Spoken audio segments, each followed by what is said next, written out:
তৃণমূল কোনো ফ্যাক্টর না, বিজেপির বিরুদ্ধে লড়াই কংগ্রেসের। নিজ এলাকায় ভোট প্রচারে গিয়ে ঝড় তুললেন কংগ্রেস প্রার্থী মোস্তাক আলম।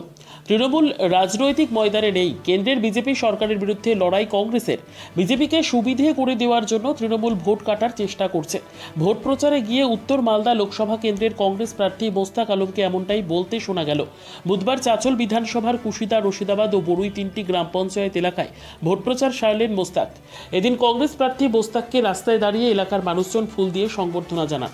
ভোট প্রচারে কংগ্রেসের পক্ষ থেকে উপস্থিত ছিলেন হরিশ্চন্দ্রপুর 1 ব্লকের সভাপতি বিমান বিহারী বসাক, বড়ুই অঞ্চলের কার্যকরী অঞ্চল সভাপতি আব্দুল মান্নান, রাজ্য যুব কংগ্রেসের সাধারণ সম্পাদক কুনাল চৌধুরী। বামের পক্ষ থেকে ছিলেন রশিদাবাদ অঞ্চল আহ্বায়ক আব্দুল মান্নান, বড়ুই অঞ্চল আহ্বায়ক নাজিমুদ্দিন আহমেদ ও কুশিদা অঞ্চল আহ্বায়ক উজির হোসেন সহ অন্যান্য নেতৃত্বরা। মোস্তাক বলেন, কংগ্রেস ক্ষমতায় আসলে দেশবাসীকে দেওয়া 5টি প্রতিশ্রুতি পালন করবে রাহুল গান্ধী।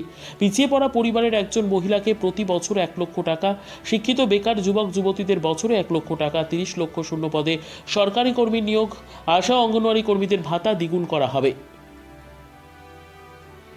টাকা দেবে 12 মাসে 12,000। রাহুল গান্ধী ঘোষণা করেছে মহিলাদের জন্য বছরে 1 লক্ষ টাকা। অতএব এইগুলো কথাতে মানুষের মন হবে না, চিড়া ভিজবে না।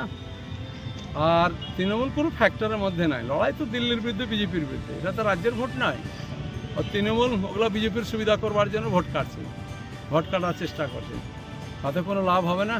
2021-এ যেরকম বাংলার মানুষ মমতা ব্যানার্জির প্রতি আস্থা রেখেছিল, এবার ভারতবর্ষের মানুষ, এই উত্তর মালদার মানুষ, দক্ষিণ মালদার মানুষ, রাজ্যের মানুষ জানে যে দিল্লিতে যদি ইন্ডিয়া জোট না আসে আমরা বাঁচতে পারবো না। মুখ্যমন্ত্রীদেরকে তোমার একে হেমন্ত সোরেন ঝাড়খণ্ডের, কেজরিওয়াল দিল্লির, তারপরে অভিষেক অখিলেশ যাদবকে উত্তরপ্রদেশ, ওদেরকে ডাকসারে থেকে জেলে ভরে নিয়েছে।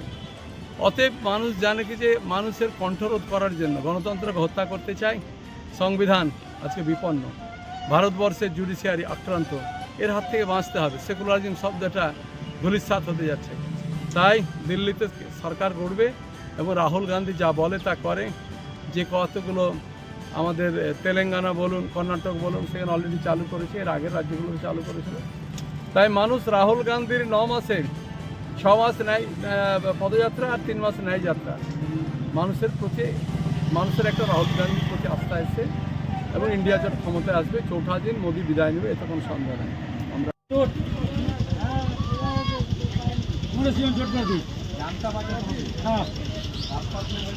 মোস্তাক আলম